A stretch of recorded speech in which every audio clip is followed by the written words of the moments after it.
that is written in the law and in the prophets. You know, Jesus took them back to the law and the prophets, didn't he? Right. And now what did Paul do? He said, I believe everything that is written in the law.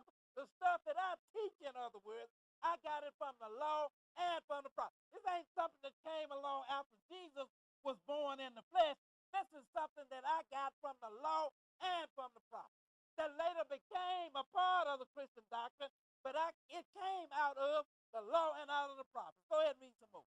And have hope toward God, which they themselves also allow. Go ahead. That there shall be a resurrection of the dead, both of the just and unjust. Now he even got that out of the law and the prophets as well. Let's go to Daniel chapter 12 here. Daniel 12, we're going to pick it up at verse 1. You know, Paul is just letting them know, you know, the stuff that I teach and the stuff that I believe in, I got it from the law and out of the prophets. And got hope toward God that there shall be a resurrection of the dead, both of the just and of the unjust. Daniel chapter 12, and we're going to pick it up at verse 1. Daniel 12 and verse 1. When he said he got it out of the law and the prophets, that is exactly what he meant. Daniel chapter 12, and I want you to begin reading at verse 1. Daniel 12 and start at verse 1, okay? Go ahead and read, brother. And at that time shall Michael stand up, the great prince which standeth for the children of thy people. Now this time when Michael stand up, this great prince is standing for the children of thy people. This is dealing with the time just before the coming of the Lord here. That is known as the Great Tribulation. Go ahead and read on. And there shall be a time of trouble, such as never was since there was a nation, even to that same time. And at that time thy people shall be delivered, every one that shall be found written in the book. When was this fulfilled? A time of trouble like never before or shall ever be again. When was it? Jesus told you about it, didn't he? When they came and asked him what would be the sign of his coming and of the end of the world, what did he say? It would be a time of trouble like never before or shall never be again. Have Jesus made his second coming yet? No. Well, this hasn't been fulfilled. And at that time, there will be a resurrection of the just and of the unjust. Read that next verse. And many of them that sleep in the dust of the earth shall awake. Now, many of them that sleep in the dust of the earth shall awake. Go ahead and read. Some to everlasting life. Well, if they're going to be raised to everlasting life, that is the just, isn't it? Go ahead and read on.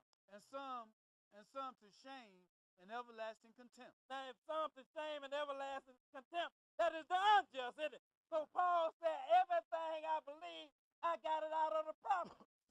Didn't he get that out of the prophet? Here it is, right here. So he didn't make up none of this stuff, and it did not start when Jesus came and began what we know as Christianity today. You know, the prophets already told you about it, and all of that became a part of the Christian doctrine. Let's go further now. Let's go now to Exodus chapter 20. Exodus 20. And we'll begin reading at verse 1. Exodus 20 and verse 1. Next time I do this lesson, I'm going to do it a little different. I'm going to give you the Christianity, the real Christianity in one lesson, and then I'm going to give you the counterfeit in another lesson, because I left out a lot of stuff that I didn't really want to leave out, so then it would just been much too long. Let's start reading here at Exodus chapter 20, and we'll begin reading at verse 1. Exodus 20, and we will pick it up at verse 1. 20 and 1. 20 and 1. 20 and 1. Now we got the Lord speaking directly to the people. That was back there with him in the wilderness. Huh? That was Jesus, right? Didn't we read that earlier? We read that was Jesus that was with them in the wilderness, right? Well, this is the wilderness that we are reading about here when they came out of the wilderness. So now this Lord that is standing there on the Mount Sinai is speaking directly to the people, that all of the people heard his voice. It had to be Jesus, didn't it? Because he told you himself, ain't no man, you ain't heard the voice of the Father at no time or seen his face. So who is this that was standing on the Mount Sinai speaking directly to the people, and all of the people heard his voice? It was the Lord. Start reading at Exodus chapter 20 and began at verse 1. Go ahead, read. And God spake all these words, and saying. Who spake all these words? God. Well, you know, I think maybe we need to do this and come right back here. Let's go to John chapter 1, and we coming back to John 1 and 1. John 1 and 1. So the word God in the Hebrew tongue in which the Old Testament was written in, it came from Elohim. And Elohim is a plural word. Plural implies you are dealing with more than one entity. Start reading at John 1 and began at verse 1. John 1 and 1. Go ahead, read. In the beginning was the Word. Now I said, in the beginning was the Word. This word here, this is the spokesperson here. Go ahead, read. And the Word was with God, and the Word was God. Now I see two here. I don't know how many you see. I see two. You know, in the beginning was this Word, and it was God. And then the second one would be, he was with God. Go ahead and read. I'm looking at two here. I don't know how many you looking at. Go ahead and read. The same was in the beginning with God. Go ahead.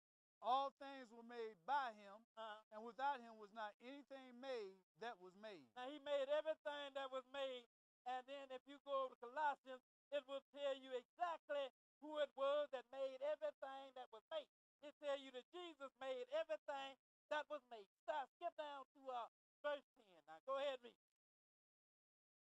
He was in the world, and the world was made by him, and the world knew him not. You know, he made everything that was made, and he walked around among the people, and the world didn't even know who he was. Made everything that was made, and the world didn't know who he was. Skip down to verse 14. Now go ahead and read. And the Word was made flesh and dwelt among us. And we beheld his glory, the glory as of the only begotten of the Father, full of grace and truth. Now who is the only begotten of the Father that was full of grace and truth? That is Jesus. Read that 18th verse. Go ahead and read. No man have seen God at any time. Wait a minute. Who is it that no man have? We got two here, don't we? You know, and we got the one that was the Word, and we got the one that the Word was with. Now, Jesus said, no man have seen, John here, brothers, right? No man has seen God at any time. Well, if you go back in Exodus, you will find out that 74 people saw God. And the Bible do not contradict this. This is how people get messed up, because they don't understand what they read. When you read, you got to read with some understanding here. So we got two here. So he said, no man has seen God at any time. Which is that no man have seen at any time is the one that became known as the Father, that no man have seen at any time. It was Jesus that was dealing with man throughout the entire Old Testament. Then he came in the flesh and started dealing with man in the New Testament. You ain't dealt with the Father at no time, and you're not going to deal with the Father at no time until after the 1,000 years. After Jesus had put down all enemies, the last enemy being death, then he's going to turn everything over to the Father, that God might be all and all. Go ahead, read on. Said, no man have seen God at any time. The only begotten Son, which is in the bosom of the Father, he hath declared him. Now he came to make you know who God was, who the Father was. That's what declare means. The only begotten Son that is in the bosom of the Father, he came to declare him. Let's go to one other place before we get back to Exodus. Let's go back all the way to Genesis chapter 1. Just so you everything lines up. You know, because everybody want to separate the Old Testament from the New Testament. You know, the New Testament said this, and the Old Testament says something entirely different. No, they do not. There is a lack. If you have come up with that conclusion, that just simply means there is a lack of understanding on your part. You read where Jesus said in John the 5th chapter, where it said, no man has seen God at any time. Then you run back over there in Exodus and see the book said 74 people saw him. So therefore, there is a contradiction here between the Old Testament and the New Testament. No, there is not. He cleared that up in the 18th verse of this John. And then he said, no man has seen the Father at any time. The only begotten Son that is in the bosom of the Father came to declare him. Start reading here in Genesis 1 and 1. Genesis 1 and 1. Then skip down to verse 22. 1 and 1. Go ahead. In the beginning, God created the heaven and the earth. Now, in the beginning, God created the heaven and the earth. Which one was it that created the heaven and the earth? It was the one that later became known as Jesus, because it's written in Colossians that Jesus created everything that was created. And we just read